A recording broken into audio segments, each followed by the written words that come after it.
Vale. Ujú. Bueno, eh, bueno, buenas tardes a todos y todas. Muchas gracias por asistir a esta nueva sesión del ciclo de coloquios sobre historia de la enseñanza de las ciencias. Hoy tenemos con nosotros a Luis Moreno Martínez. Voy a presentarlo brevemente. Tiene un amplio currículum, pero bueno, decir que Luis es químico, es doctor en Historia de la Ciencia y doctor en Didáctica de las Ciencias y profesor en Madrid, profesor de enseñanza secundaria obligatoria. Y bueno, pues en este segundo coloquio, Luis nos va a hablar sobre ciencia enseñada y cátedras olvidadas, recuperar el legado histórico del profesorado de física y química en España para pensar y orientar la educación científica actual. Bueno, pues sin más dilación, pues comenzamos el coloquio. Muchas gracias, Luis. Muchas gracias. Muchas gracias, Mavi. ¿Se escucha bien? ¿Los compañeros que estáis al otro lado también? Perfecto, ¿qué tal? Aquí, Vale, pues voy a compartir Era compartir, ¿verdad? Aquí. Aquí. Compartir. Perfecto. Compartir. F5, ¿no? Aquí mejor. ¿Veis bien aquí? ¿Los compañeros que estáis online también veis bien la presentación? Perfecto. Pues bona vesprada. Moltíssimes gràcies a la Societat Catalana d'Història de la Ciència i de la Tècnica i a l'Institut López Piñero i a totes les institucions per convidar-me avui. Tinc el valencià molt oxidat, però volia expressar el meu agraïment a aquestes institucions. Como ha dicho Mavi, bueno, yo estudié en esta casa, en el Instituto Interuniversitario López Piñero de la Universidad de Valencia. Hice aquí mi tesis doctoral en Historia de la Ciencia hace ya 6 años. También realicé un doctorado en Didáctica de las Ciencias y soy profesor de Física y Química de instituto en la Escuela Pública Madrileña. Esta ponencia es una amalgama de estas tres circunstancias. Une mi quehacer profesional como docente que de lunes a viernes, bueno, de lunes a sábado, porque además de impartir clases en mi instituto, el Instituto Enrique Tierno Galván de Parla, la zona sur de Madrid, pues también soy profesor del programa de enriquecimiento educativo de alumnado de altas capacidades que se imparte los sábados en la Comunidad de Madrid. Entonces, de ese periplo docente de lunes a sábado, de las distintas cavilaciones de estos años en el ámbito de la didáctica y la historia de la ciencia, pues nace esta ponencia. Voy a intentar de manera muy telegráfica en los próximos minutos presentar los resultados de una investigación que he realizado en los últimos años en torno al profesorado de física y química en España. Me centraré sobre todo en la década de 1920, ya veremos que fue una época especialmente prolífica en numerosas cuestiones relacionadas con la educación científica. Y bueno, creo que es importante que no solamente nos quedemos en el análisis histórico, que creo que es fundamental, pero que lo usemos como sustrato para una reflexión profunda sobre los desafíos que tenemos actualmente en didáctica de las ciencias. Hoy en día la historia de la didáctica en las ciencias, los estudios históricos sobre ciencia en las aulas, están plenamente consolidados. En las últimas décadas se han publicado numerosos trabajos que han abordado las aulas como espacios de producción de conocimiento, afectados por numerosos factores sociales, políticos, económicos. Tristemente, fallecido el año pasado, William Brock ha publicado a título ya póstumo una biografía sobre Armstrong, un pionero de la didáctica o de la enseñanza de la química en el siglo XIX, con su método heurístico. Y entre el primer libro que publicó sobre este químico británico y el último publicado en 2025, pues hemos tenido numerosos trabajos muy valiosos en el panorama internacional que han analizado la enseñanza de las ciencias. Tenemos los trabajos de Bernard Benson-Binso, de Antonio García Belmar, de José Ramón Bertomeu, de Josep Simon, Kaiser, Olesco, en fin, numerosos autores que han puesto el foco en las aulas como espacios legítimos de ciencia, al igual que el laboratorio o otro tipo de espacios, ¿no? También, pues desde Madrid se ha llevado a cabo un trabajo muy importante de recuperación del trabajo de institutos históricos, como por ejemplo, pues la trilogía de Aulas con Memoria, Aulas Modernas, Aulas Abiertas, los trabajos de Leoncio López Ocón, Víctor Guijarro, etcétera, pues han contribuido a enriquecer muchísimo el conocimiento histórico sobre las prácticas educativas, ¿no? Quiero destacar también el trabajo de José Mariano Bernal sobre renovación pedagógica y enseñanza de las ciencias, que puso el foco en el primer tercio del siglo XX. El primer tercio del siglo XX, donde se enmarca la investigación que voy a presentar hoy, fue un periodo especialmente significativo en la enseñanza de las ciencias, porque a nivel internacional y también en el contexto español se produjo la renovación de numerosas cuestiones metodológicas, la enseñanza de las ciencias físicas, químicas y de la historia natural. Muchas de estas cuestiones fueron el punto de partida de mi tesis doctoral que defendí en esta misma sala hace 6 años, sobre el profesor Modesto Bargalló, un profesor de ciencias del primer tercio del siglo XX, del que os hablaré más adelante porque será uno de los protagonistas de esta historia. De todos los autores que he mencionado en este rapidísimo recorrido por el marco historiográfico de la investigación, hay un autor que quiero destacar en particular porque creo que resume muy bien la esencia de este trabajo, que es John Rudolph. John Rudolph es profesor en una facultad de educación en Estados Unidos. Ha sido durante muchos años profesor de ciencias de secundaria en institutos americanos y se dedica a la historia de la ciencia en las aulas, a la historia de la educación científica. Entonces, es un perfil que a mi juicio es muy interesante, porque en sus libros, como los que tenemos en pantalla, así como en otros artículos, conecta muy bien la reflexión histórica sobre cómo ha evolucionado la enseñanza de las ciencias con los problemas actuales de la educación científica. Y creo que esa conexión, ese enlace, esa imbricación es un desafío todavía pendiente y creo que los trabajos de Rudolf nos pueden ayudar a inspirarnos para el contexto español. Desde la didáctica de las ciencias experimentales se ha llevado a cabo también un esfuerzo por conocer el pasado de la disciplina. Si bien es cierto que en este análisis he tenido en cuenta un trabajo que ha sido especialmente interesante para mí, que es el estudio que ha hecho Juan Manuel Baqué sobre la sociogénesis de la didáctica de las ciencias sociales en España. Me parece muy interesante la perspectiva que adopta y algunas de las categorías que él ha utilizado pues son las que yo también he empleado en este trabajo. Por ejemplo, él habla que es importante que distingamos entre la sociogénesis del conocimiento escolar, es algo muy trabajado por los historiadores de la educación, es algo que tenemos muy presentes, por ejemplo, en didáctica de las ciencias experimentales, cuando hablamos de transposición didáctica, el saber experto, el saber escolar y ese proceso de transposición que hoy es pues, uno de los leitmotivs de la didáctica de las ciencias. Hay que atender también, cuando hablamos de la historia de una disciplina didáctica, como es el caso de la ética de las ciencias, pues tenemos que atender a las prácticas educativas, qué hicieron los profesores, qué profesores. No podemos hablar de profesorado en general, sino atender a distintos perfiles, atender tanto a cuestiones colectivas como a trayectorias singulares. Y por otro lado, tenemos los cuerpos docentes, como al final, en torno a la enseñanza, en su caso de la geografía y la historia, convergen distintos actores históricos que es importante tener presentes.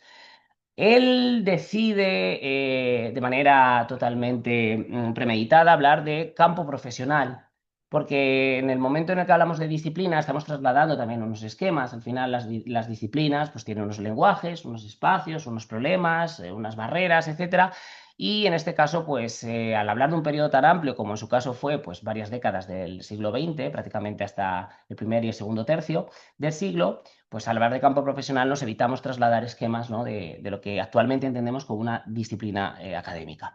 Y otro concepto que me parece muy interesante y que he podido también vislumbrar en el análisis histórico que he llevado a cabo es la cuestión que aborda Mainer Baqué sobre cómo la consolidación de la didáctica de las ciencias sociales, en su caso como disciplina académica, dejó fuera a una serie de actores históricos y cómo la forja de la didáctica de las ciencias sociales desprofesionalizó de alguna manera a otros actores que históricamente habían tenido una voz activa en la reflexión sobre cómo había que enseñar.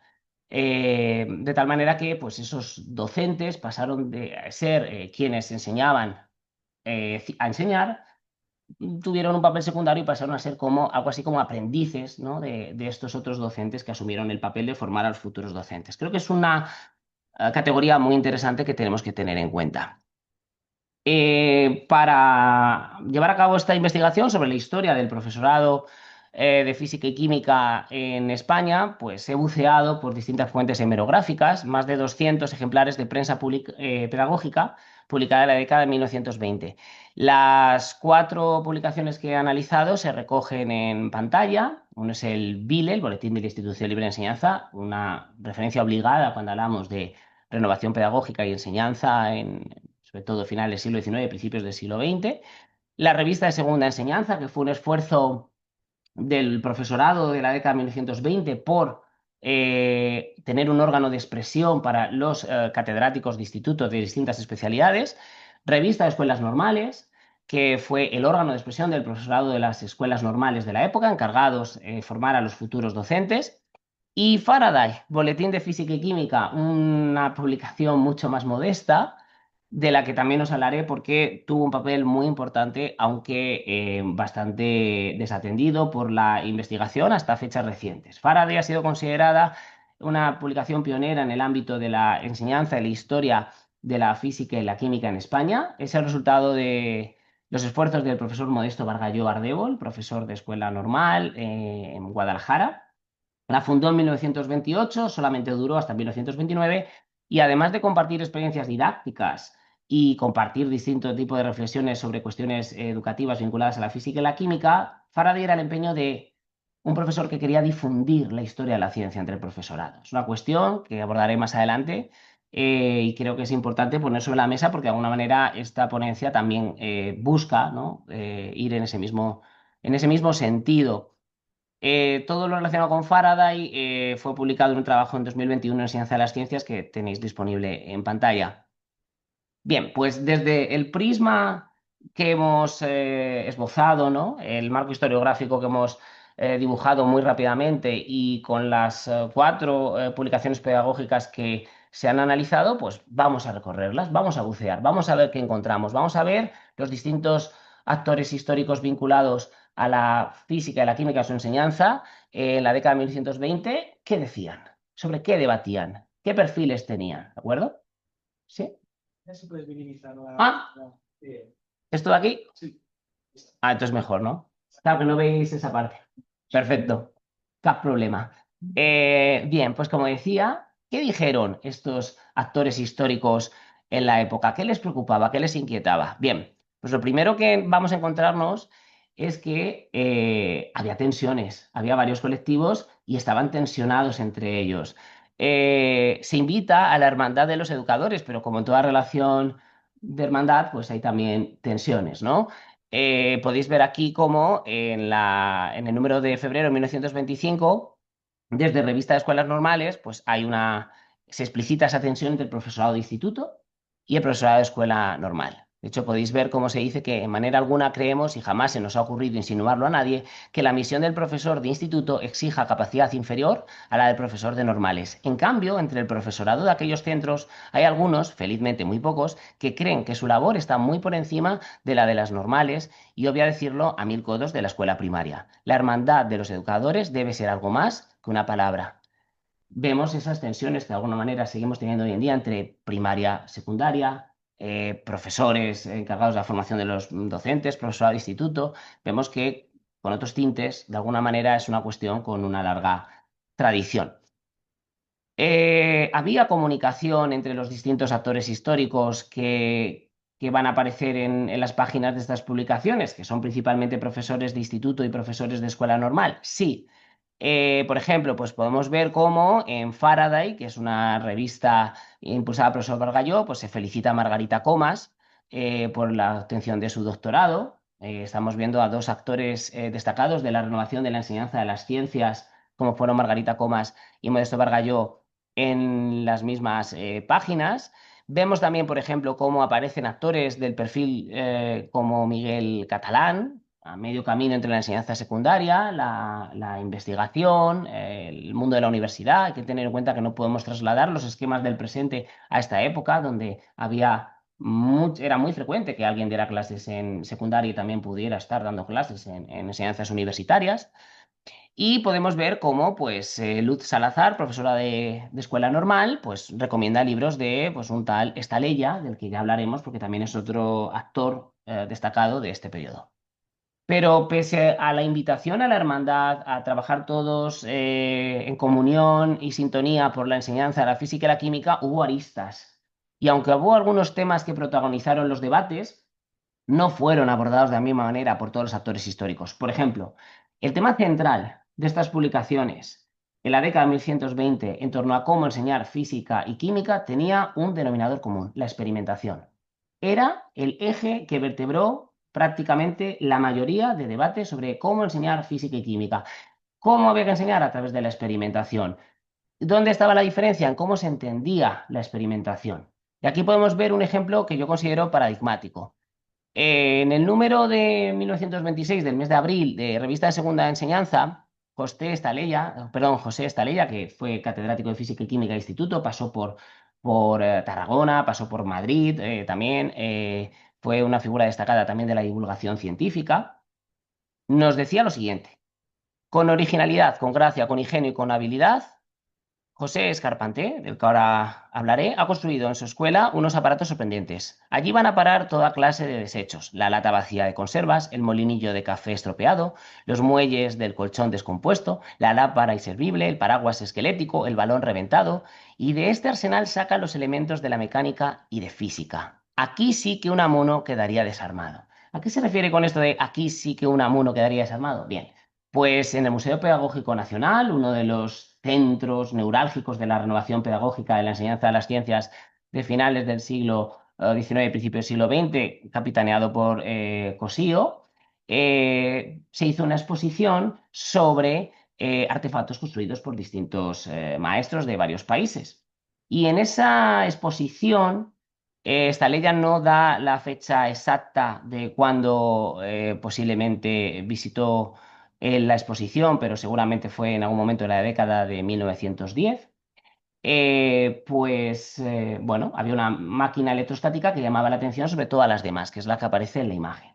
Era una máquina que había sido construida por maestros de escuela normal, es decir, futuros maestros, maestros en formación, de Tokio.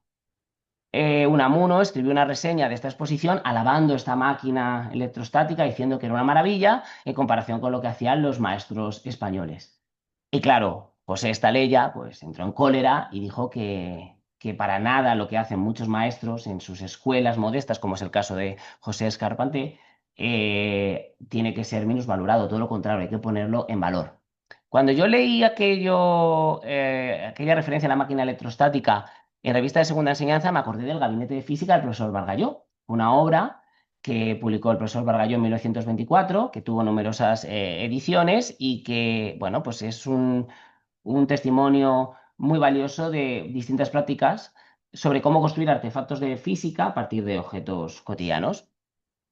Y la máquina electrostática estaba entre los artefactos que Bargalló recomendaba construir a sus alumnos, inspirado en otro profesor que fue el profesor Edmundo Lozano. ¿Quién fue Edmundo Lozano? Pues también una figura muy próxima a el Museo Pedagógico Nacional, daba clases en Madrid a los futuros docentes, tanto de primaria como de escuela normal, como de instituto, y promovía la experimentación. Ahí tenéis un trabajo sobre el legado de Edmundo Lozano, que creo que es fundamental para cualquier persona interesada en la didáctica de las ciencias y su génesis histórica.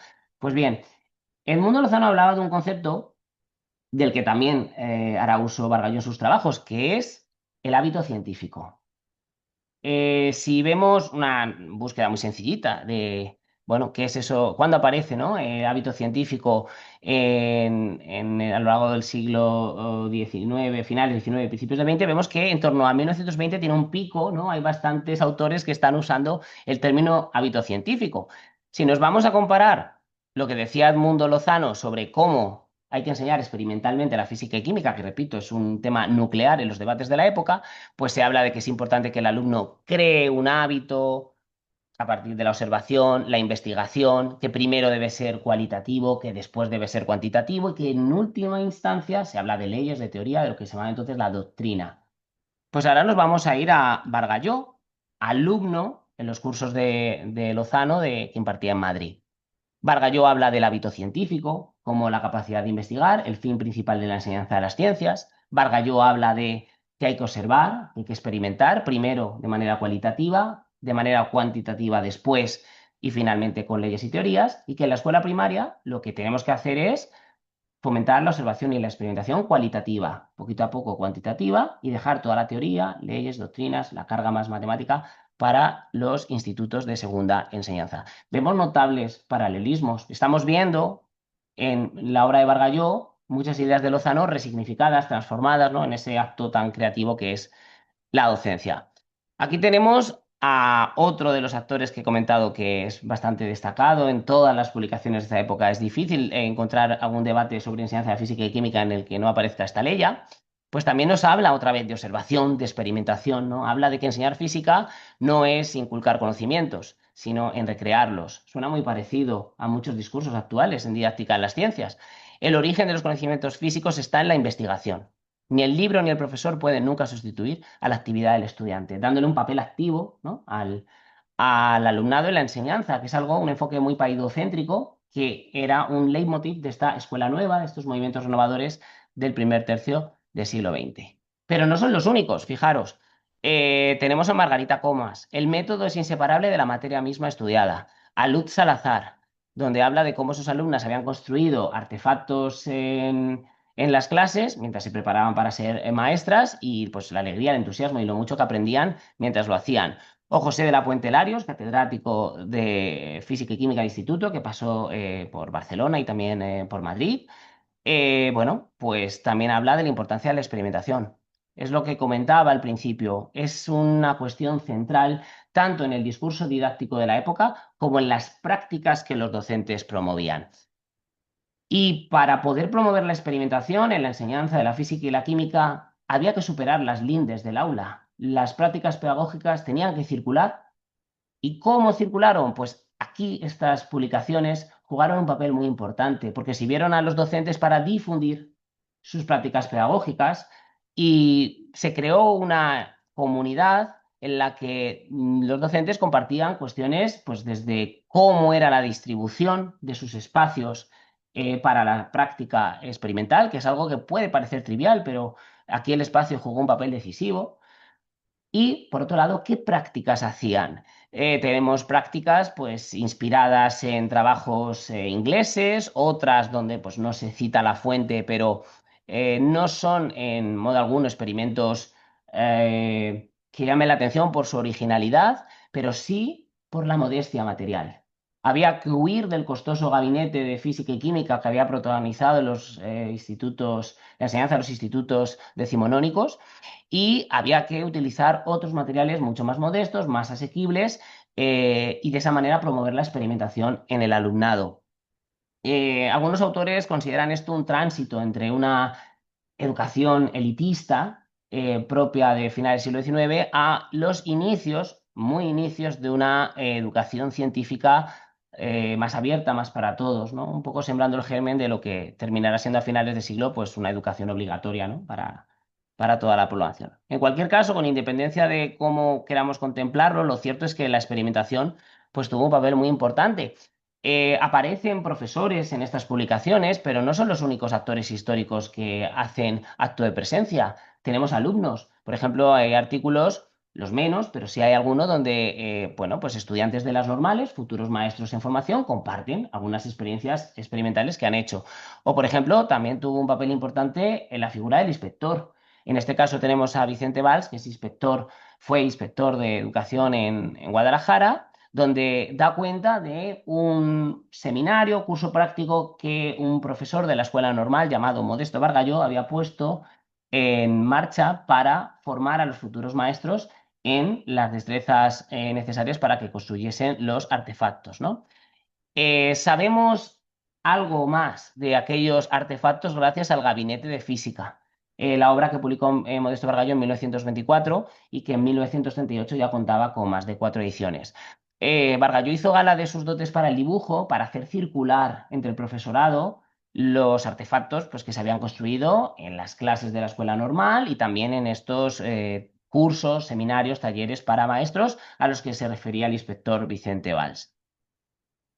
Este es un pequeño paréntesis, pero no puedo evitar no decirlo siendo profesor de instituto. A todos aquellos profesores de secundaria, la historia de la ciencia en las aulas es más que un ejercicio de análisis crítico de nuestra profesión, es una fuente, un repositorio de experiencias didácticas, ¿vale? Yo he vivido algo parecido a lo que hizo el profesor Maestro Bargalló, construyendo con mis alumnos artefactos descritos por Bargalló en su gabinete y puedo decir que es una experiencia educativa muy enriquecedora. Volviendo al pasado, ¿vale? Permitidme ese guiño a la enseñanza actual por ser mi oficio. La experimentación no fue solamente una cuestión que preocupó dentro de nuestras fronteras. Algunos docentes viajaban a otros países, sabéis que es algo que después se promovió mucho con la Junta de Ampliación de Estudios, y narraban qué veían en otros centros, cómo se organizaban los institutos, cuál era la distribución horaria en las materias de física y química. Aquí, por ejemplo, podéis ver una comparativa en cómo se organizaba la enseñanza en varios países, España, Francia, Alemania, o por ejemplo Rubén Landa, que era catedrático de instituto, también nos narra su experiencia sobre una visita a un instituto de Portugal, donde le llama la atención no tanto la arquitectura, que es bastante de los espacios pues, muy de tipo anfiteatro, de los espacios de enseñanza de la física y la química, muy distintos a los talleres de las escuelas normales, por ejemplo, pero sí la importancia que daban a la experimentación, a que el alumnado hiciese prácticas, ¿no?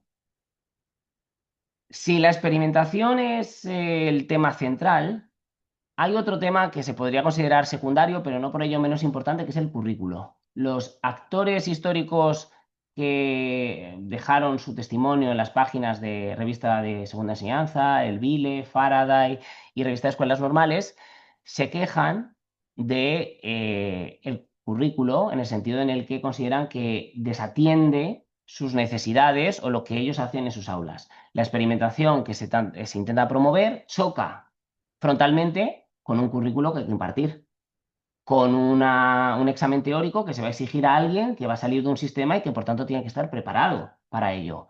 De nuevo nos recuerda a esta tensión que tenemos hoy en día con preparar para la PAU y llevar a los alumnos a bachillerato, ¿no? Al laboratorio. Vemos esa tensión, el currículo como espada de Damocles sobre la cabeza del docente y consideran que pues el currículo tiene que ir más allá y hay que conectar la ciencia con la vida cotidiana, hay que contextualizar los aprendizajes que diríamos hoy. De hecho, esta ley ya consideraba ese divorcio entre la clase y la vida uno de los más enojosos peligros pedagógicos que hay. Y Bargalló directamente abogaba por una física de la calle, del campo y del hogar. Había que conectar la ciencia con el entorno del estudiante. Y es algo que no es exclusivo del contexto español. El General Science Movement, que ha sido ampliamente estudiado por Rudolf, desde finales del siglo XIX promovía que había que acabar con una estructura del currículo centrada en las disciplinas académicas de estudio de estructura atómica, física cuántica, bueno, en este contexto, pues física clásica, calor, termología de entonces, dinámica, etcétera, y conectarlo con lo que encuentra el alumno en su día a día, problemas vinculados directamente con su realidad. Esta ley, ya, consciente de que esas páginas pasarían a la historia, dejó por escrito algunas reflexiones que quería que se supieran sobre el currículo. Dejó por escrito su discrepancia con cómo está organizada la enseñanza de la física y la química. Reivindicaba, pues como yo creo que es algo que es atemporal, ¿no? El disponer de más horas, el poder también separar física y química en los cursos superiores, que es algo que se ha defendido por numerosos actores de esta época, era un debate recurrente, o por ejemplo, fuera del instituto y más en el ámbito de las escuelas normales, los cuestionarios que después tenían que hacer los maestros, pues se reivindicaba que si los maestros en formación se forman de manera experimental, pero luego se les va a examinar con lápiz y papel, pues que había una clara dicotomía entre cómo se están formando los futuros maestros y qué se les va a exigir para el ejercicio de su profesión. Del mismo modo, la formación del profesorado era un tema periférico, pero que también estaba presente. De hecho, se hablaba de la importancia de la actualización científica, los trabajos de la entonces emergente relatividad de Einstein circulaban ampliamente por revistas de profesores para que los tuvieran en cuenta. Nuevas formas de entender el enlace químico también estaban presentes. Se abogaba porque el docente de ciencias estuviese al tanto de la ciencia que estaba en ese momento en auge. Y un tema que es periférico, pero que para mí es nuclear en toda esta cuestión, es la historia de la ciencia. Salvo una publicación, todas las demás desatienden o no le dan valor reseñable a la historia de la ciencia para el profesorado, salvo Faraday. Faraday nace del intento del profesor Modesto Bargalló, que por otra parte, además de ser el editor de Faraday, fue durante muchos años el editor de la revista de Escuelas Normales, por hacer circular la historia de la ciencia entre los docentes. Aquí podéis ver, por ejemplo, que en el número de mayo de 1928 decía: malamente puede buscarse en las bibliotecas una labor que no se ha hecho, sea en el laboratorio, sea en un campo puramente teórico. Y si se ha hecho y se ignora, es deber ineludible darla a conocer. Así lo han comprendido hace años algunos países y han publicado obras admirables, fundado revistas y hasta escuelas e institutos especiales de investigación en historia de las ciencias. Esta es la respuesta que da Bargalló a el discurso de las bodas de plata de la entonces Sociedad Española de Física y Química, en la que bueno, se había intentado minusvalorar el valor del pasado, ¿no?, de la historia de la ciencia española, y Bargalló pues, comenta que hay que hacer todo lo contrario, que hay que fomentar la historia de la ciencia. Faraday está llena de referencias constantes a la entonces efervescente y emergente comunidad de historiadores de la ciencia. Aquí veis, por ejemplo, pues cómo Bargalló reivindica constantemente que es necesario que circule la historia de la ciencia entre la cultura española. ¿Y por qué un maestro de maestros, un profesor que escribe también manuales para institutos, manuales de enseñanza secundaria? Además, era licenciado en ciencias y eso también hace que, como era el requisito necesario, ¿no?, para ser profesor de secundaria, pues gozara de cierta visibilidad en la comunidad de docentes de instituto. ¿Por qué Bargalló defendió tanto la historia de la ciencia? Pues uno de los factores es que para él era la base de la metodología didáctica. Él consideraba que no es casual que la historia de la ciencia sea necesaria para la didáctica de las ciencias, como habían dicho Spencer, como habían dicho Oswald, como habían dicho Dewey, como varios educadores habían puesto de manifiesto antes que él. Existe un notable paralelismo entre cómo aprende el alumno y cómo se ha construido el conocimiento científico. De hecho, Bargalló defendía que primero se parte de la observación, después de la experimentación, y las leyes vienen después, porque es precisamente ese el que, desde su punto de vista y tal y como se entendía entonces la historia de la ciencia, pues ese había sido el desarrollo de la propia ciencia, de la ciencia misma.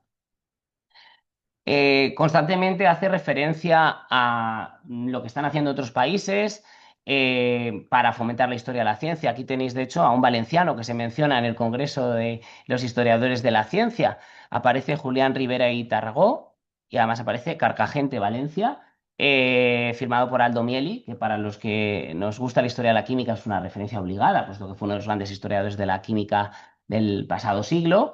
Vemos que Bargalló es un ávido lector y está al día, intenta que circule la historia de la ciencia entre los profesores. Algunos personajes de la cultura, como Eugenio de Ors, se hicieron eco de estos intentos de Bargalló de impulsar la historia de la ciencia a través de Faraday y de sus manuales.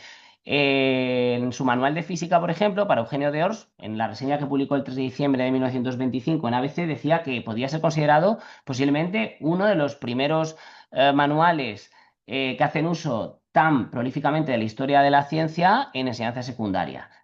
Con independencia de que esto puede ser claramente una exageración, lo cierto es que Eugenio de Ors defendía, ¿no?, pues que había que fomentar en España la historia de la ciencia, igual que se había fomentado la historia del arte, de la literatura o de la música. Con esto quiero decir que no estaba solo Bargalló en su empeño, pero sí llama la atención que era, de todos los actores que pasan por estas páginas, el único que hace una defensa tan vehemente de la historia de la ciencia. ¿Por qué la historia de la ciencia más allá de la cuestión metodológica?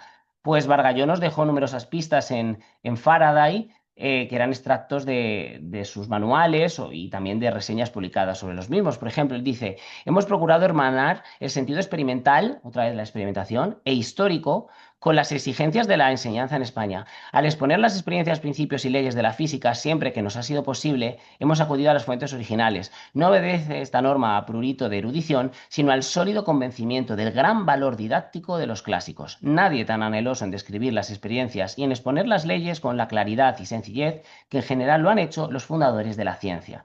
Al mismo tiempo, por esas referencias a la labor de los grandes hombres o a la del inteligente obrero mecánico inventor de una pieza básica, los estudiantes aprenderán a amar a los que desinteresadamente edificaron, las más de las veces con grandes sacrificios, las ramas del saber, y que se devuelvan en aquel ambiente de honradez, perdón, se desenvuelvan en aquel ambiente de honradez científica que los profesores tenemos el ineludible deber de fomentar. La historia de la ciencia como promotora de valores, que diríamos en términos modernos, también subyace entre las cuestiones abordadas por Modesto Bargalló a través de Faraday. Hay que decir que Faraday, de las 4 publicaciones analizadas, es la única específica de física y química. Todas las demás, revista de segunda enseñanza, es una publicación generalista para profesores de instituto, revista de escuelas normales, es una publicación generalista para profesores de escuela normal, y Vile es pues, para distintas figuras vinculadas directo e indirectamente a la educación, a la cultura, a la ciencia. Bien, ¿qué podemos nosotros a partir de este recorrido colegir? Bueno, pues como he destacado, me quedaría con 3 ideas clave. La primera es que hubo distintos colectivos docentes imbricados entre sí, con sus tensiones, con sus rivalidades, en torno a la enseñanza de la física y la química. La lectura de estas publicaciones muestra, tal y como ya se sospechaba en parte por los estudios sobre la cuestión, que no fue una cuestión de un único colectivo. ¿Vale? El profesorado de escuela normal no monopolizó el debate sobre cómo enseñar física y química, fue un actor más junto con el profesorado de instituto. También hubo otros actores, por ejemplo, aparecen más puntualmente maestros de escuela primaria, algunos inspectores, pero hay que decir que el profesorado de instituto y profesorado normalista convivieron y reflexionaron conjuntamente sobre cómo enseñar física y química con un papel destacado y activo. La experimentación fue la seña de identidad, como he dicho. También el currículo, y muy vinculado a la experimentación, porque al final, si experimentas, pues hay aspectos del currículo que a lo mejor no puedes atender igual. Entonces, fue una cuestión muy recurrente. Y luego, pues, otras cuestiones más periféricas, como la actualización del profesorado, que tienen que saber la ciencia del momento. Y, muy en segundo lugar, el desarrollo histórico de la ciencia. ¿Vale? Es algo que se considera, pero muy de pasada, y solo Bargalló, en eso sí podemos considerarle un rara avis, la defendió con tanta vehemencia. Bien, he dicho desde el principio que, aunque estoy para mí en un templo de la historia de la ciencia, creo que es importante que la historia de la ciencia, en este caso concreto, la historia de la enseñanza de las ciencias, vaya más allá del archivo, de la biblioteca, del centro de investigación, intente conectarse en este caso con las aulas reales. Y a mi modesto entender y desde mi modesta experiencia, ¿cómo creo que este análisis histórico puede aportar algo o puede enriquecer la actual enseñanza de las ciencias? Pues he puesto aquí algunas claves que me gustaría, pues al menos pensar en voz alta, ¿no? He puesto lo que llamo efecto Jordi Domènech para la física y la química. No sé si conocéis a Jordi Domènech, tristemente falleció hace unos años, fue un profesor de biología y geología de catalán, que además fue una persona muy destacada en el ámbito de la didáctica de las ciencias. Y tiene muchos libros que para mí han sido muy inspiradores porque él era profesor de instituto, pero al mismo tiempo participaba activamente en numerosas investigaciones didácticas y él constantemente decía que es fundamental no desligar ese conocimiento tácito que da la realidad del aula, el bregar con adolescentes de lunes a viernes o a sábado, con la reflexión sobre cómo hay que enseñar física y química en nuestro caso, en su caso biología y geología. Y creo que ese tándem, esa sinergia, ese enlace es muy necesario porque hay una gran desconexión hoy en día y se ve en los medios de comunicación cuando abordan temas de educación entre pues, lo que se hace desde facultades de educación, lo que hace la administración educativa, lo que hacemos los profesores. Y creo que es importante dejarnos de barreras y crear puentes, tener puntos de encuentro y diálogo y pensar entre todos, un poco imitando a quienes nos precedieron sobre esta cuestión que creo que es tan importante como es mejorar la enseñanza de la física y la química. Es cierto y es un mensaje muy frecuente también la cuestión de la vocación. Hace falta vocación, desde luego, es algo que si se tiene es estupendo, pero tengo excelentes compañeros, he conocido excelentes profesores que no era su vocación y hacen una gran labor. Lo que sí creo que es importante, más allá de la vocación, que la recomiendo y en mi caso si existe, es la dotación. Y es algo de lo que se quejan constantemente nuestros actores históricos. Espacios, materiales, tiempos, son necesarios. Y creo que es algo que no hemos resuelto. ¿Vale? Hoy en día tenemos a lo mejor unos recursos diferentes a los que tenían estos actores históricos, pero seguimos teniendo necesidades que creo que es importante que se aborden. También la cuestión del reconocimiento del profesorado y que tenga una voz activa en cuestiones como, por ejemplo, el diseño curricular. Hemos dicho que muchas veces el profesorado percibe el currículo como algo impuesto, como algo externo. Y quizá una democratización de los procesos de elaboración del currículo pues puede ayudar a reducir esa brecha, que es algo que no es una idea mía, es una idea que subyace en los trabajos de estos autores. El saber más para enseñar mejor. La primera herramienta didáctica es el conocimiento profundo de lo que se quiere enseñar. Si no se sabe, pues por mucho que se intente utilizar una metodología adecuada, pues vas a estar muy limitado. Entonces, esa actualización científica es fundamental para que los profesores que sepamos mucha física y mucha química para intentar enseñar mejor. Pero no solo nos hace falta, creo, actualización científica, nos hace falta historia de la ciencia, porque cuando conoces el esfuerzo, a veces centenario, que se esconde tras una ecuación que tú tardas 2 minutos en poner en la pizarra, pues no solamente aprendes ciencia y comprendes mejor los conocimientos científicos, sino que aprendes más sobre esa actividad humana que llamamos ciencia, cómo se construye el conocimiento científico, lo que se viene llamando en didáctica de las ciencias la naturaleza de la ciencia. Y creo que es importante. Y por otro lado, es algo que he esbozado, no me he podido resistir a no hacerlo, ¿no? Cuando os he enseñado cómo podemos hacer los artefactos de Bargalló en un aula del siglo XXI, pero creo que es importante que los profesores de física y química sepamos que tenemos un valioso arsenal muy desconocido de experiencias didácticas. En la tercera planta de este edificio, hace 6 años, mientras yo estaba rematando esta tesis doctoral, yo recuerdo leer experiencias de Modesto Bargalló y decir, pero bueno, qué idea más buena, qué experimento más didáctico para explicar este concepto. Y cuando uno hace historia de la ciencia, pues tiene que seguir ciertas limitaciones y tienes que intentar no empatizar demasiado, ¿no? Con el biografiado, ese efecto biógrafo de Miurgo, ¿no? Que se habla en la literatura académica. Pero cuando eres profesor, no tienes esa limitación y puedes dejarte poseer completamente por el espíritu de estos docentes, ¿no? No hablo en sentido literal, por supuesto, pero sí inspirarte en sus obras, en sus trabajos, en lo que hicieron, intentarlo hacer con materiales contemporáneos. Vais a encontrar un arsenal increíblemente valioso, mucho más que los que a veces podemos encontrar en otro tipo de cursos de formación o de publicaciones, ¿no?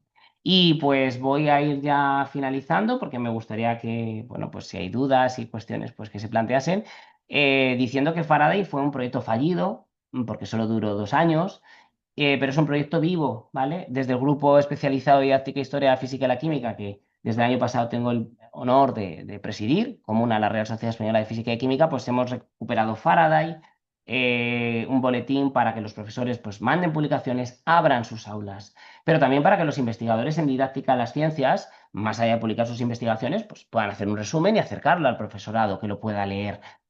Para que los investigadores en historia de la ciencia puedan tener un espacio para dirigirse directamente al profesorado. Creo que es importante crear estos espacios de encuentro y diálogo, que es algo que esa hermandad de educadores ha demandado desde hace mucho tiempo y creo que es un grito que no puede caer en el olvido. Hasta el 30 de abril estamos aceptando contribuciones, así que serán más que bienvenidas y me despido nada, simplemente diciendo que moltíssimes gracias.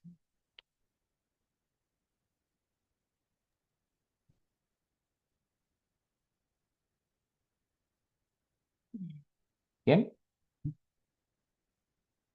no sé si hay alguna duda o quito por si acaso, Preguntar también desde... minimizo aquí y le doy a mostrar reunión, ¿verdad? Correcto. El chat, por si acaso. Muchas gracias.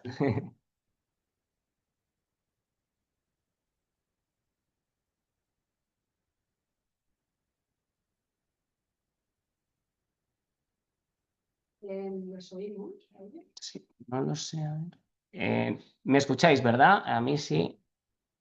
Perfecto. No sé si alguien quiere preguntar algo, puede darle a levantar la mano o hablar directamente, entiendo, ¿no? Sí, yo también. Podéis hablar directamente. Luis, aquí tienen una Ah, sí, perfecto. Hay una pregunta en la sala. cuestión para viva voz, seguramente no se escuche bien. Lo repito yo aquí. Si lo repites, ya Perfecto.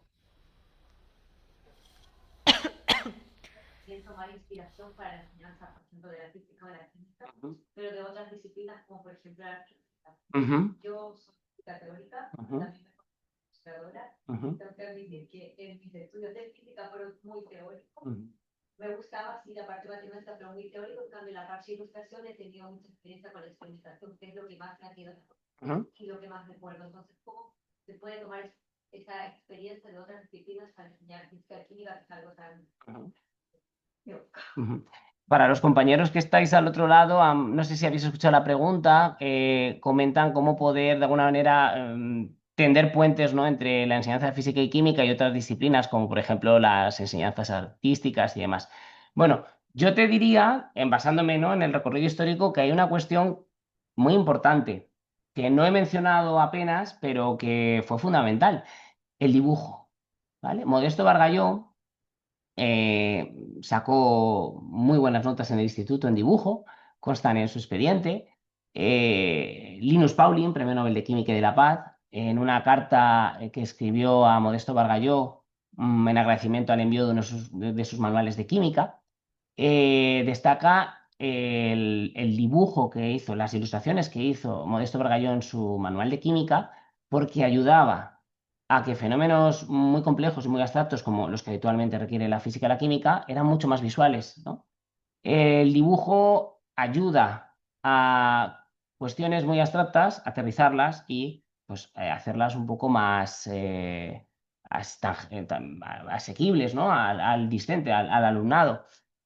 Y un segundo papel que tuvo el dibujo es también la circulación. Muchas veces los profesores no tenían apenas formación científica en aquella época. Hablo, por ejemplo, de los maestros de primaria, que era una cuestión muy recurrente, que apenas estudiaban ciencias en su formación, y entonces el dibujo les ayudaba a poder imitar de alguna manera y hacer esos artefactos en sus clases. Entonces, desde el punto de vista estrictamente histórico, el dibujo, puede considerar algo más de tipo artístico, fue muy importante.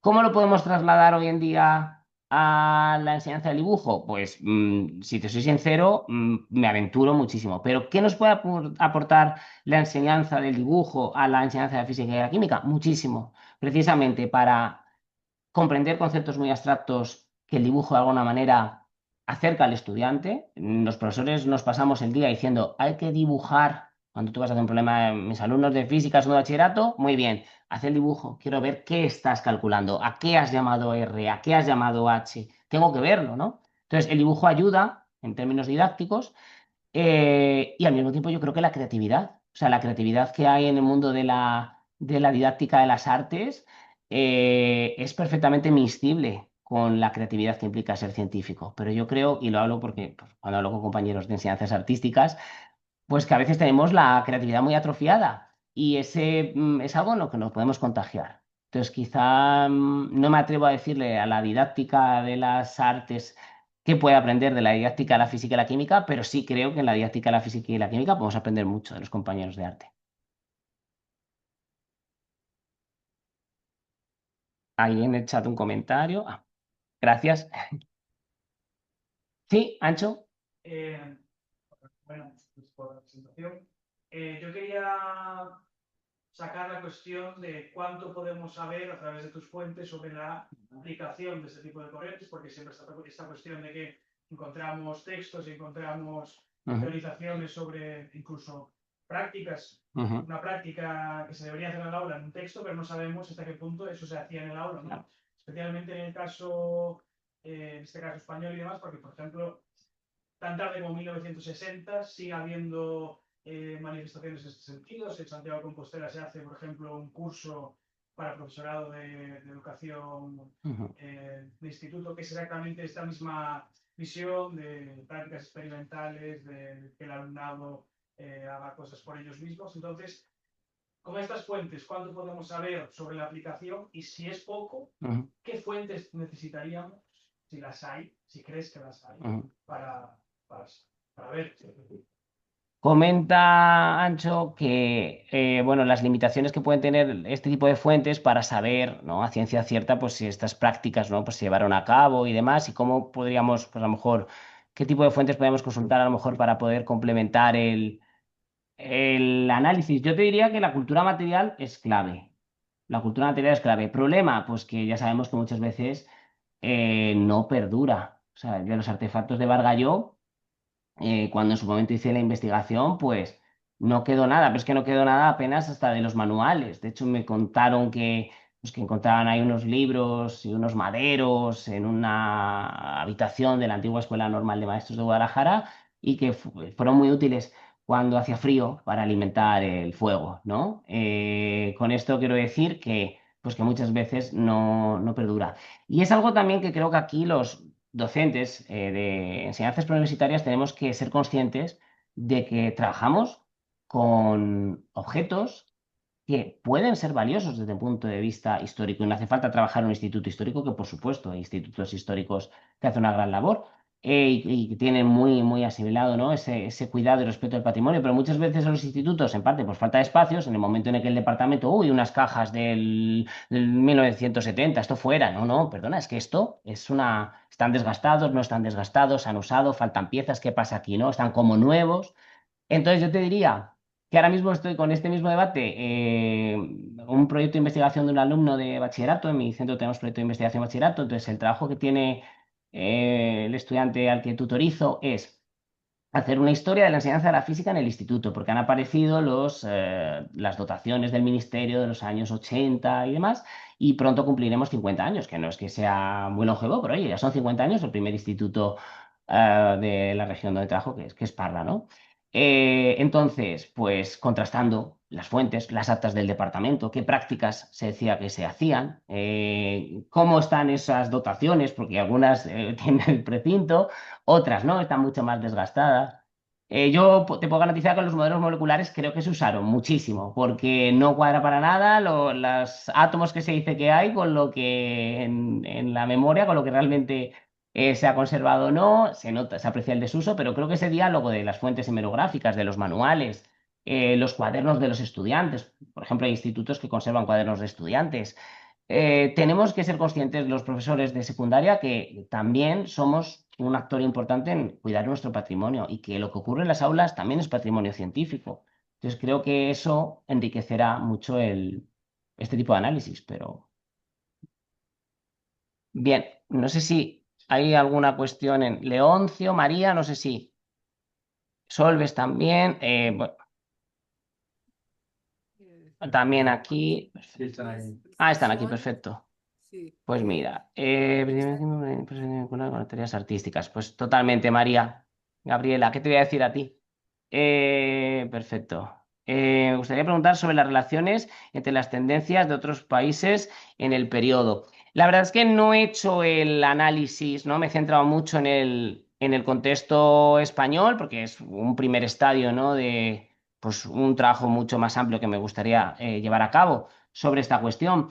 Pero sí, por ejemplo, hay tendencias que son muy compartidas. Esa tendencia a cuestionar la estructura del currículo, por ejemplo, de ciencias, de física y química, que circuló ampliamente por los institutos americanos en la década de 1910, 1920, pues lo vemos perfectamente aquí. Sí es verdad que no con demasiado eco, es decir, no llegó a ver como, por ejemplo, en el contexto americano, que se llegaron a publicar trabajos sobre cómo tendría que ser ese nuevo currículo del General Science, se llamaba así, ciencia general, y qué estructura tenía que seguir. Aquí hemos sido muy disciplinistas, por lo que yo he visto, ciñéndome a las fuentes que he consultado, la estructura de la física, la estructura de la química, que se separen solamente en el curso superior, pero sí es verdad que hay esa preocupación con conectarlo con el aula. ¿Cómo? Pues casos prácticos, usar materiales de la vida cotidiana, vincular, por ejemplo, a través de lecciones de cosas, la enseñanza de la física y la química con las vivencias personales, sobre todo en los primeros años.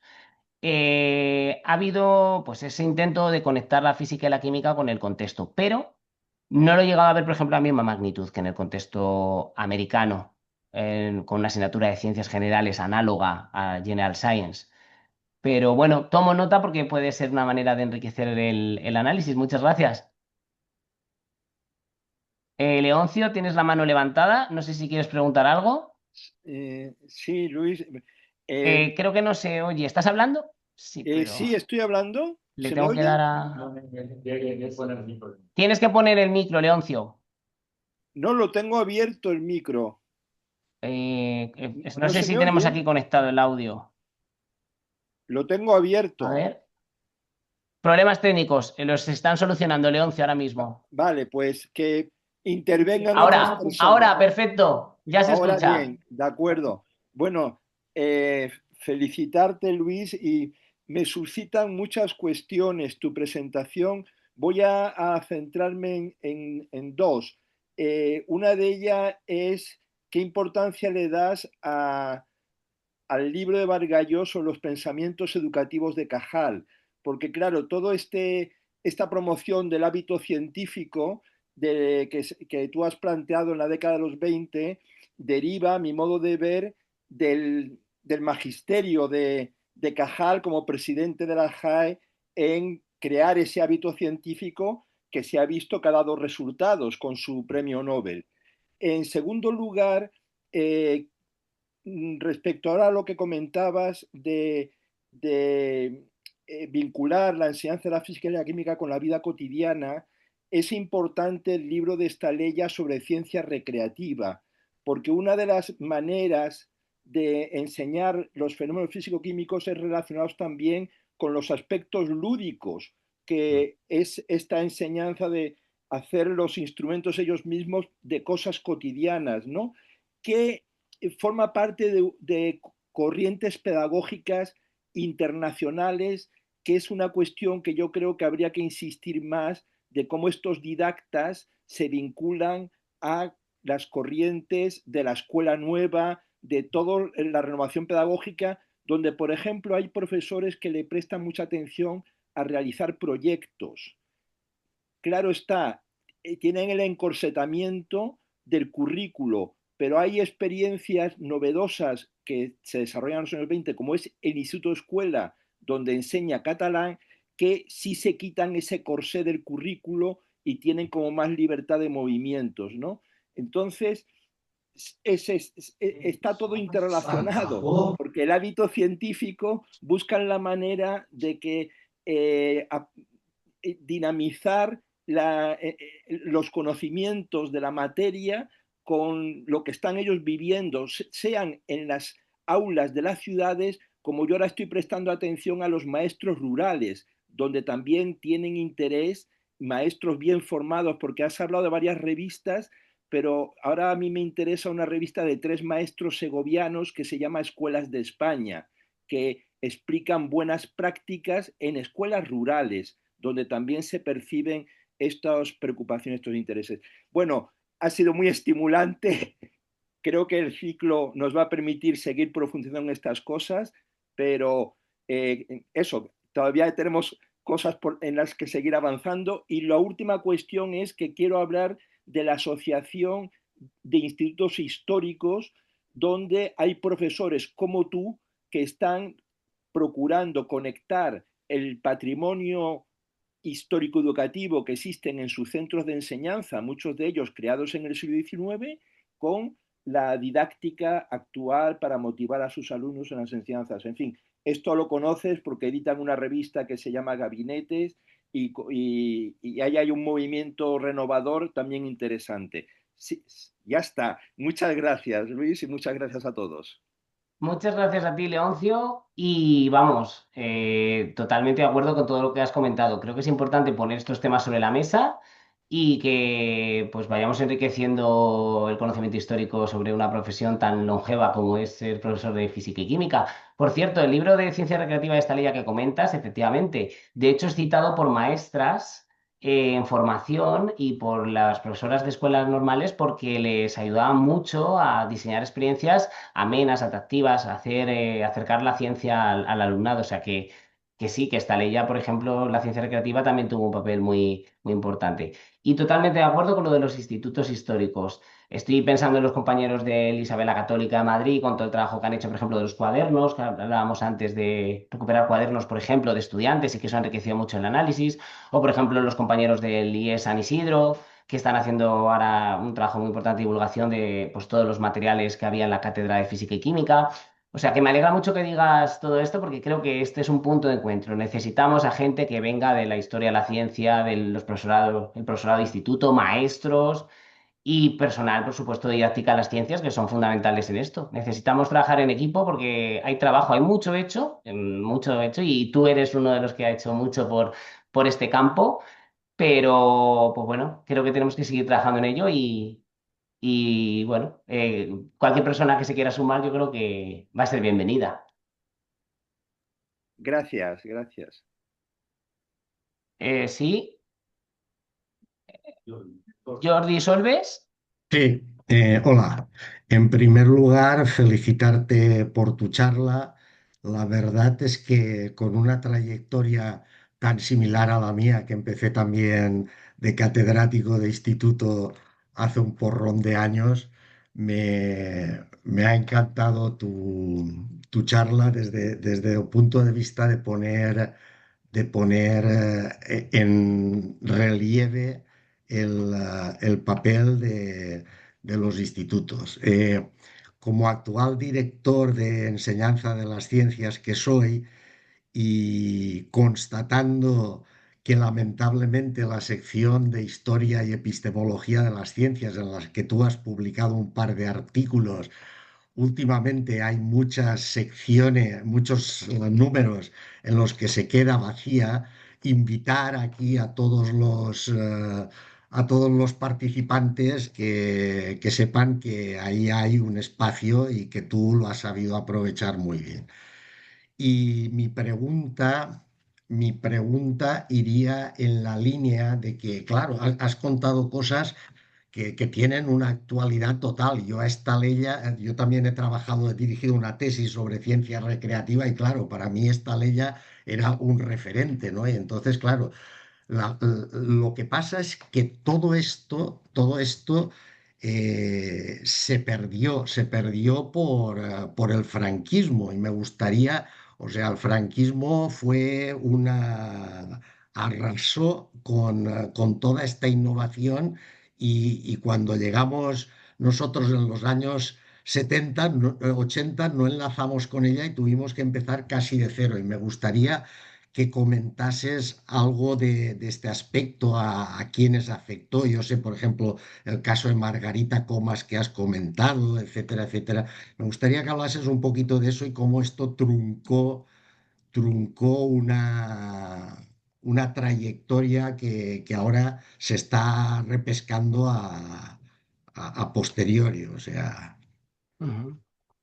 Perfecto. Muchas gracias, Jordi, por tu valoración y por tu comentario. Es un honor. Y respecto a lo que comentas, totalmente de acuerdo. Creo que hubo un proceso trágico bueno, pues de truncamiento, ¿no? de muchas prácticas pedagógicas que quién sabe cómo sería la enseñanza en general y de la enseñanza de la física y la química en este país si no hubiéramos vivido aquella época, ¿no? El caso que conozco un poquito más de cerca de cómo afectó el franquismo fue el caso de Bargalló, Modesto Bargalló, director de la revista de Escuelas Normales y que, bueno, pues también el fundador de Faraday, se exilió en México. Gracias a una beca del gobierno de México pude seguirle la pista allí en Ciudad de México. eh, y bueno, a través de Bargalló pude tener contacto, ¿no? con otros actores que reflexionaron sobre lo mismo, que vivieron la misma experiencia y que reflexionaron también sobre la enseñanza de la física y la química. La cuestión es, por ejemplo, que Bargalló, una cosa que me llamó mucho la atención, es que en 1939 y 1940 sus primeras publicaciones en México eran sobre didáctica de la física. Él en México se desarrollará, o sea, desarrollará toda su labor docente como profesor de química. De hecho, los mexicanos le conocen como químico a Bargalló, aunque estudió la licenciatura en ciencias con la especialidad de historia natural y cursó solo 3 materias de física y de química en su formación universitaria como licenciado en ciencias, pero le bautizaron como químico. Y Bargalló, llegas a México y publicas 3 trabajos de enseñanza de la física, pues posiblemente fueron forjados ya en su etapa española y no le dio tiempo a publicarlos. Pero llama la atención uno de los libros que se llama La física del hogar. Cuando uno lee La física del hogar, ahí sí está leyendo libros muy parecidos al General Science del contexto americano. Hay una secuenciación de las unidades didácticas que no tienen nada que ver con la estructura formal del corpus del conocimiento, por ejemplo, de la física. Lo publiqué nada más llegar a México y cuando lo encontré siempre pensé, esto se gestó en España, o sea, como no me imagino a Bargalló, quizás sí, en el Sinaí atravesando el Atlántico, escribiendo de cero este libro, ¿no?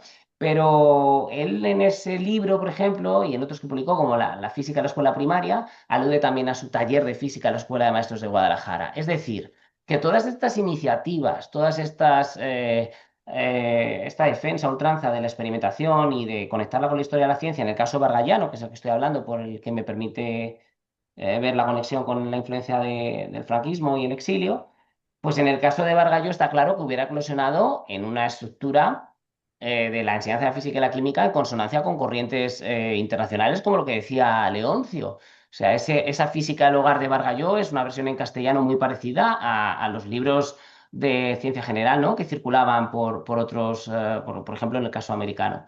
Entonces yo creo que se truncó y que no lo podemos saber qué hubiera pasado, ¿no? Pero sí creo que todo apuntaba a que hubiéramos seguido bueno, por una mejora muy importante de las enseñanzas de ciencias y que posiblemente la didáctica en las ciencias en la actualidad como disciplina a lo mejor se hubiera configurado, ¿no? de otra manera distinta, porque no habría que haber habido, pues, tenido que hacer todo ese esfuerzo que hicisteis, ¿no? Pues de montarla desde como disciplina académica, ¿no? En el último tercio del siglo XX.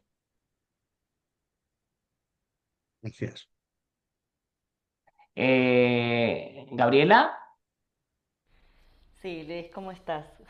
Bueno, una alegría verte, te felicito también por la presentación, siempre muy estimulante, como dice Leoncio. Y me quedaba pensando en toda esta etapa, ¿no? Que vos indicás de principio del siglo XX, donde se enfatiza sobre la experimentación. Bueno, en los estudios de ciencias naturales también va a pasar eso. Y estoy tratando de prestar atención en cuestiones de... Vos hablaste de hábitos científicos, que me interesó mucho, pero te quería preguntar si en las fuentes existen descripciones específicas de lo que yo llamaría más habilidades técnicas. Es decir, ¿hay alguna formación, alguna habilidad técnica específica? No sé, como podría ser en algún momento hacer preparados histológicos, era cortar con el micrótomo, ¿no? O sea, entiendo que ahí estabas hablando del dibujo también como una habilidad técnica que ayudaba al pensamiento, a la propia reflexión sobre el proceso científico que estaban desarrollando, pero sí a partir de toda esa cantidad de aparatos y de instrumentos que se van a estar estableciendo ahí en los laboratorios, existen, no sé, o núcleos dentro del currículum o así, de desarrollo de habilidades técnicas específicas para esa labor científica, digamos. muchas gracias, Gabriela, y también estoy encantado de verte, aunque sea a través de la pantalla. Pues has incidido en algo muy importante que conecta muy bien con lo que hemos hablado antes del dibujo y también lo que preguntaba Ancho sobre el tema de, bueno, hasta qué punto estas prácticas fueron reales. Hay un detalle que me llamó la atención en su momento en el Gabinete de Física de Bargalló y que luego he visto que es recurrente en bastantes publicaciones de estas cuatro revistas, bueno, sobre todo en revista de segunda enseñanza y en revista de escuelas normales. Y es que cuando se comparten prácticas experimentales, se dan detalles muy específicos de qué tienes que hacer para que funcione el artefacto en construcción y qué tienes que hacer en caso de que no funcione. Por eso decía que va dirigida a una audiencia que no necesariamente tenía que tener formación científica, como podían ser entonces los maestros de escuela primaria, porque el esfuerzo era precisamente ese, ¿no? Que adquirieran formación científica. Y en el caso de los profesores de segunda enseñanza, tampoco tenían por qué estar familiarizados con esta forma de trabajar, ¿no? Construyendo aparatos desde cero. Y en estas publicaciones se llama la atención el nivel de detalle técnico de cuestiones muy detalladas del estilo, tienes que lijar muy bien esta parte, en caso de que no funcione tienes que añadir tal, que sea de este material y no de otro. Y yo cuando lo leía se hace pesado, ¿no? No estamos acostumbrados en este tipo de publicaciones, pues estamos más acostumbrados al fundamento teórico, la parte más de pues, cuestiones didácticas que se pueden trabajar, etcétera. Y contrasta mucho la forma actual de presentar estas prácticas, donde estas cuestiones se consideran a veces triviales o secundarias o que no son relevantes, y en cambio en muchos intercambios de prácticas de esta época, esa parte técnica de cuidado con este tornillo, ponlo así, cuidado que es importante que el ambiente esté lo suficientemente seco, en caso de que veas que no funciona, pues intenta quitar esta pieza y tal. Que era algo muy típico en los libros de Bargalló, pues también se vio, por ejemplo, en muchas publicaciones de otros autores de la época. O sea que esa parte técnica era un requisito fundamental para hacer circular las prácticas educativas. Y luego sí es verdad que en el General Science Movement americano se ha destacado mucho que se quería fomentar esa formación manual más, pues eso, operativa, ¿no? Del alumnado. Aquí, en lo que yo he visto hasta ahora de las fuentes, no es el objetivo principal, el objetivo sigue siendo muy academicista en el sentido de que aprendan X conceptos de la física, X conceptos de la química, pero sí es un aspecto que se destaca como altamente beneficioso, pues que al mismo tiempo adquieren destrezas manuales, o sea, no es el objetivo principal, pero sí es un objetivo pedagógico que se explicita, ¿eh? O sea, sí se dice en muchos casos que es importante que tengan esa destreza manual. Y ya digo, a la hora de escribir las prácticas, esos aspectos triviales que hoy agradeceríamos, porque todas las prácticas de laboratorio son muy bonitas en los manuales y en las guías, y cuando las vas a hacer, agradeceríamos mucho que vinieran esos detalles, pues yo creo que al final puede considerarse hasta cierto punto, pues una prueba de que se ha intentado al menos, que se ha intentado ver si funciona y ahí esa información técnica yo creo que es especialmente relevante. Sí, es interesante porque también como que construye el oficio, o sea, es parte de de ese hábito científico, construye el oficio en el manejo del aparato, en la construcción y que esa misma capacidad de manejar les permite pensar otras opciones, otras posibilidades. Totalmente. Interesante. Gracias. No sé si queda alguna más. Aquí en la sala, José Ramón.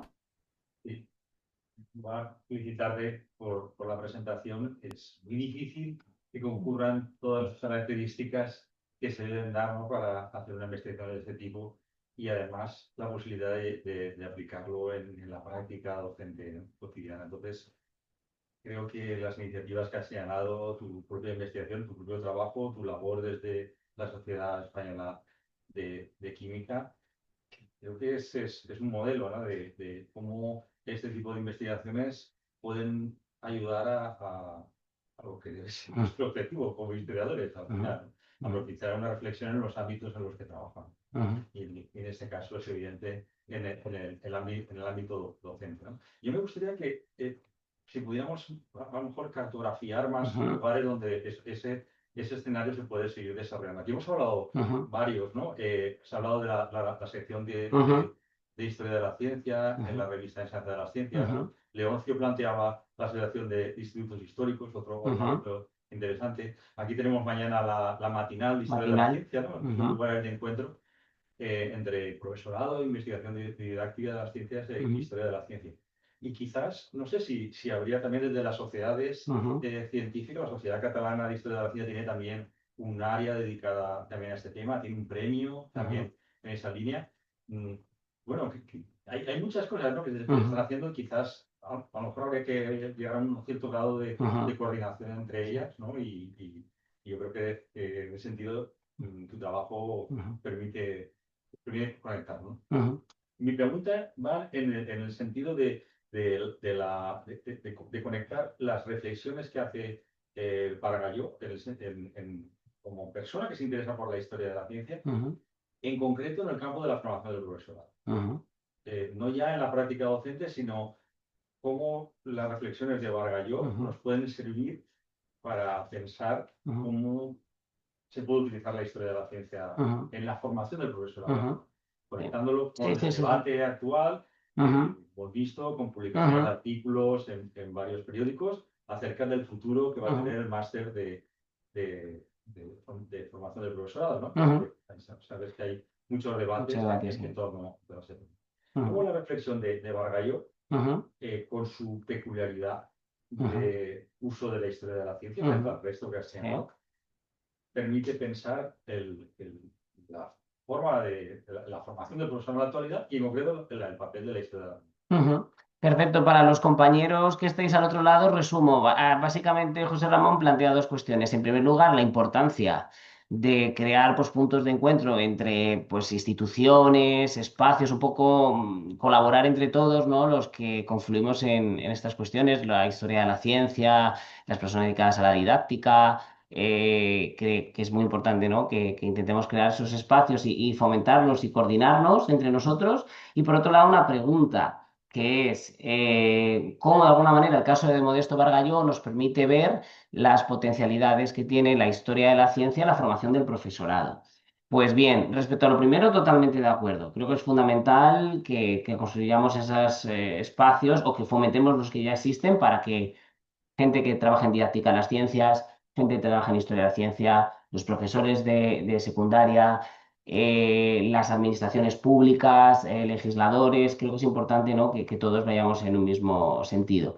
Y respecto al caso de Bargalló, la historia de la ciencia y la formación del profesorado, Bargalló es una lente de aumento privilegiada para esta cuestión, porque ya hemos dicho que es un poco un rara avis en este contexto, ¿no? Del análisis realizado. Bargalló considera que es fundamental que el profesorado tenga formación en historia de la ciencia, tanto el profesorado de primaria como de secundaria. En el caso del profesorado de secundaria, él, por ejemplo, consideraba que era muy importante, como la etapa de enseñanza secundaria, según su concepción de la historia de la ciencia, estaba muy ligada a la enseñanza-aprendizaje de teorías, modelos, etcétera, pues Bargalló sostenía que qué mejor que tener acceso a fuentes históricas originales para comprender esos conceptos. Entonces, en Faraday, por ejemplo, se publicaban traducciones de textos históricos originales. Entonces, yo creo que esa es una iniciativa muy interesante, que haya traducciones que después, pues con todos los requerimientos propios de la didáctica de las ciencias, se puedan adoptar y adaptar para la enseñanza secundaria, porque sí creo que es algo que a lo mejor es trivial o en el ámbito de la investigación científica, o se da por hecho cierto concepto, pero a nosotros nos cuesta muchísimo que los alumnos lo entiendan. Y ahí la historia de la ciencia facilita. Yo recomendaba, pues eso, que los profesores, cuando tengan dudas de orden metodológico sobre la enseñanza de las ciencias, no vayan solo al libro de didáctica, dice también a la historia de la ciencia, porque vais a encontrar inspiraciones insospechadas. Y una de ellas es esa, clarifica. Para Bargalló, la historia de la ciencia clarifica los conceptos, ayuda a entender mejor de dónde vienen, transmite valores, esfuerzo, tesón. ¿Por qué se llama Faraday Faraday? Porque para Bargalló Faraday era un ejemplo de una persona humilde, sin formación científica, que entra de encuadernador de los trabajos de Humphrey Davy y termina siendo una figura destacada de la historia de la física y la química. Los profesores tenemos que promover valores, tolerancia, respeto, esfuerzo, y es algo que va más allá de la física y la química. Pues otro uso de la historia de la ciencia que también defiende Bargallo.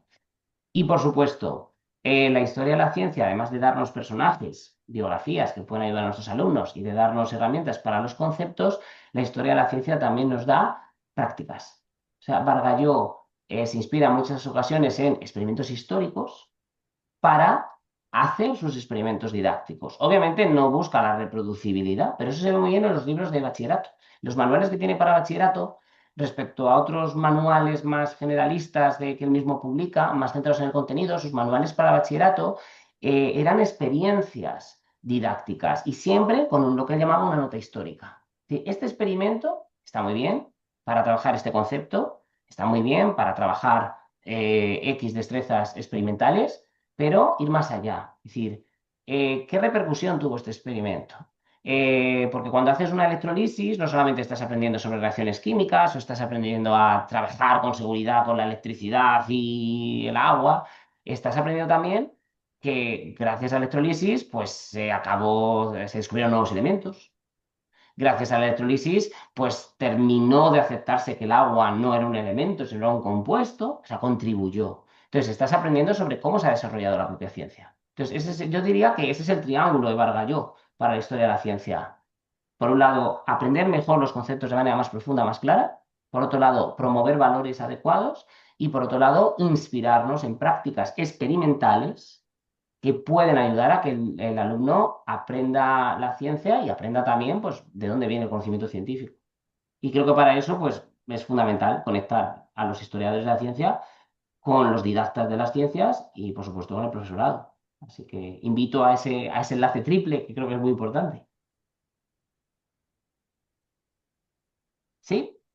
¿Por el fondo? Me presento, soy un compañero tuyo, ya jubilado, 35 años, es un instituto que además, pues también con intereses en la historia, hice el doctorado, pero en mi caso, pues las circunstancias me llevaron a la industria química y después he derivado en otros asuntos. Casi cuando te he estado escuchando, le digo, vaya, otro del gremio que venimos a llorar, no, lo que yo he padecido toda mi carrera y que veo que tú ya te estás haciendo. Además, en mi práctica docente siempre desde el primer momento puse el laboratorio en el centro. Evidentemente, primero comencé de una manera que es la lógica, ¿no? Porque venimos de la educación universitaria y la lógica es, vamos a utilizar el laboratorio como lugar de comprobación, ¿no? Tenemos que comprobar las leyes, los fenómenos, pero después evolucionas, ¿no? Y acabas ideando otras formas en las que la práctica en el laboratorio es central, es fundamental.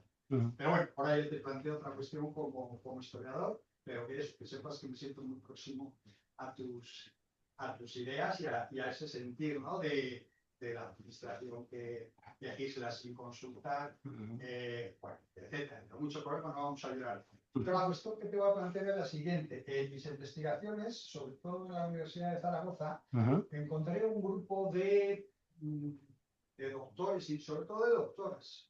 Me acuerdo que trabajaron con un personaje que he estado estudiando y que tuvieron hicieron una tesis doctoral y además de manera notable. Y mucho además fabricándose ellos los instrumentos para poder llevar a cabo sus investigaciones. Y curiosamente todas esas personas, estoy hablando así de memoria, Vicente Arnal, Ángela de la Puerta, María Zorraquino, incluso Nicanor, creo que es Nicanor Gálvez, la cabeza me puede fallar.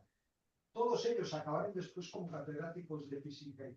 Entonces la cuestión sería, evidentemente no lo has visto, pero como una posible línea de investigación, ¿cuál fue la labor de esta gente, ¿no? Que venía con formación técnica y que habían investigado y que eran doctores en el desarrollo? ¿De qué época estamos hablando?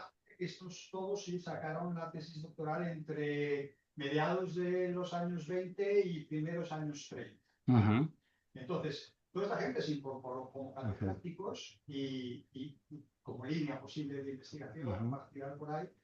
¿Cuál fue la labor que esta gente desarrolló? Y te digo, solamente estudiando Universidad de Zaragoza, seguro que hay muchos más ejemplos de gente que no encontraba sitio en la investigación, por las fobias de los años en los que era, y que después derivó hacia las cátedras de física. Sí, no, muchas gracias. No, están comentando aquí en la sala un compañero también de profesión el caso de una serie de docentes, ¿no? De Zaragoza, ¿verdad? Que un poco en la misma época, bueno, 1920, 1930, también con formación técnica, científica, ¿no? Habían hecho la tesis doctoral, después se incorporaron como docentes, ¿no? De secundaria, como catedráticos de instituto, y bueno, pues que también es un campo de investigación muy interesante. La relación con la universidad, ¿no? Con perfiles más de doctores, etcétera, no es una cuestión que haya aparecido de manera reseñable, ¿no? En las investigaciones. Sí se alude, por ejemplo, a ciertos conflictos que hubo en el Instituto Escuela, precisamente porque, claro, como bien ha comentado Leoncio, al final el Instituto Escuela fue una especie de experimento pedagógico, ¿no? Y entonces había muchas figuras que, pues, por ejemplo, el caso de Miguel Catalán, que pues eran docentes y también estaban en la investigación, etcétera. Y una de las cosas que sí se destaca, que a mí me llamó la atención, es la función de tutorización. En uno de los artículos que se publicó, si no me falla la memoria, en Revista de Segunda Enseñanza, se habla de que de alguna manera había una tutorización por parte de docentes que había en el Instituto Escuela con profesorado universitario y demás. Y empezaron las fricciones. Empezaron las fricciones porque decían pues como pues, que unos tenían que ser autónomos, que al final quienes estaban en el aula y demás. Entonces, ese es el único caso así de circunstancia similar, ¿no? De gente que viene del mundo de la investigación y demás. Yo creo que sería cuestión de seguir. Es verdad que muchas de estas publicaciones se extinguen, ¿no? Faraday, por ejemplo, desapareció solo dura 2 años. Revista de Escuelas Normales, pues también termina acabando. Y la revista de Segunda Enseñanza del mismo modo. El BIL es la más longeva de las 4. pero habrá otras y habrá que rastrearlo. Entonces yo aquí creo que es muy importante que las personas que nos dedicamos a la enseñanza, pues intentemos interesarnos por el pasado de nuestra profesión. Y muchas veces estos ejemplos que tú has dicho, que personas que conoces, o yo en mi caso, pues con Bargalló, etcétera, es fundamental empezar un poco a crear, ¿no? Una especie de panorama histórico de qué actores había y uno te va llevando a otro y vas recuperando. Y creo que hay que ponerlo sobre la mesa. Y quizá esa cuestión yo no la he visto, lo de la tensión, ya digo, con esto de contraste, ¿no? De venir del mundo. Tampoco he visto, por ejemplo, que haya el mismo nivel de detalle técnico de los experimentos al que aludía antes en revista de segunda enseñanza, al que hay en revista de escuelas normales. ¿Pero por qué? Porque el profesorado de revista de escuelas normales, Varga, yo era licenciado en ciencias, pero no tenías por qué ser licenciado en ciencias para ser profesor de escuela normal. De hecho, no era requisito ninguno. Y el nivel técnico es mucho mayor que en revista de segunda enseñanza, que está dirigida a catedráticos de instituto y por tanto licenciados en ciencias como mínimo, algunos doctores, que se presupone que pues, pueden tener cierta habilidad científico-técnica, en fin. Tomo nota porque creo que puede ser muy interesante. Muchas gracias. No sé si hay alguna cuestión más por el chat, aquí en la sala. ¿Sí? Adelante. Buenas tardes, Buenas muchas tardes. gracias por tu tiempo, tu dedicación y por compartir todo esto.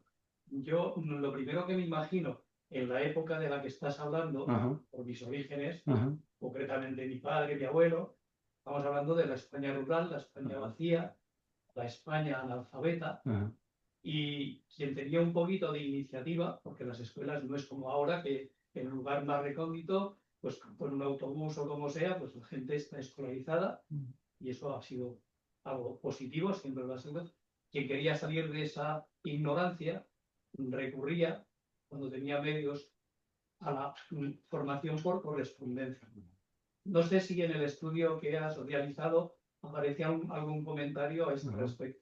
ujú, Mi padre, en paz descanse, pues se sacó un título de topografía, empezó finales de los años 20, era el Instituto Politécnico de Sevilla.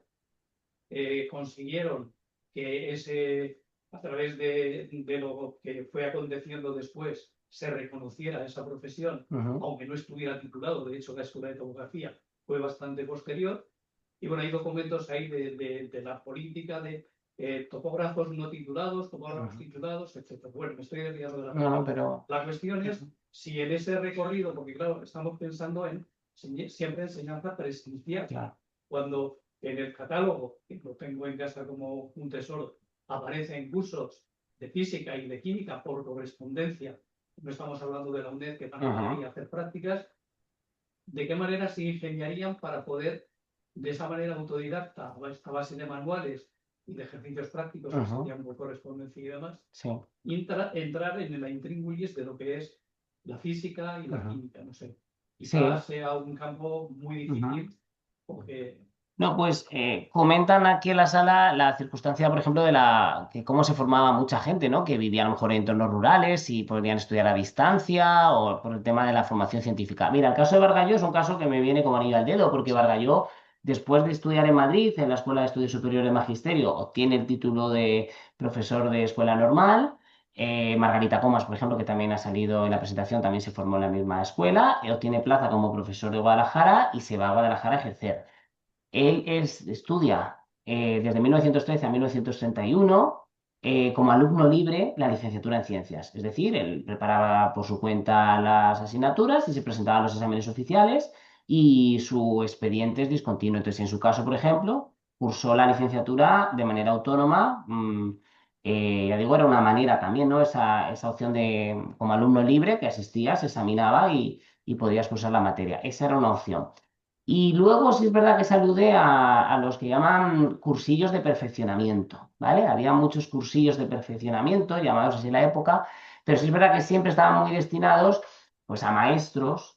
Hay que pensar pues, que Bargalló trabajaba en Guadalajara y él pues, recorrerá, además, era un entusiasta de las excursiones, participó en las misiones pedagógicas, ¿no? Que es luego una seña de identidad, ¿no? De la educación en la Segunda República. En fin, que sí hizo de alguna manera, sí hubo esfuerzos. Yo te diría que lo de los cursillos de perfeccionamiento sí me lo he encontrado en las publicaciones, que se da información. Hay cursos de perfeccionamiento sobre estas cuestiones. Yo he destacado el de Bargalló por el tema de la experimentación, pero había otras temáticas.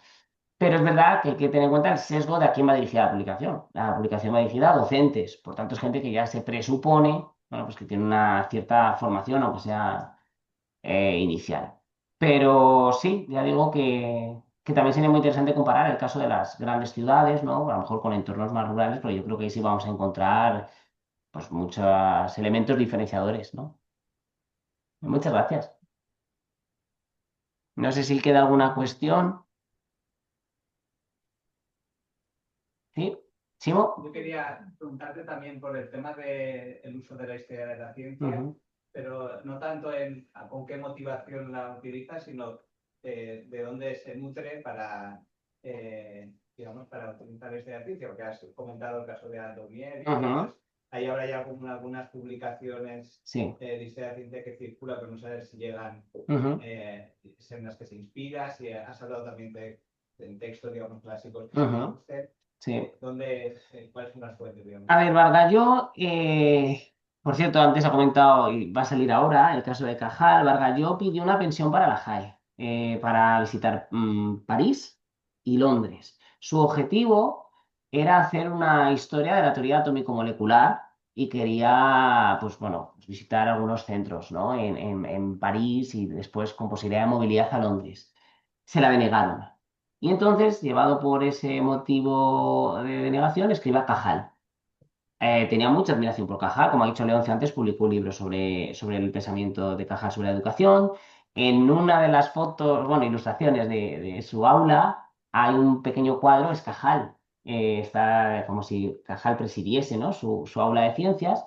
¿Y por qué comento esto? Porque, claro, cuando él tiene que presentar la beca, la pensión a la JAE, pues necesita exponer una serie de méritos. Y entre esos méritos se da su conocimiento de idiomas.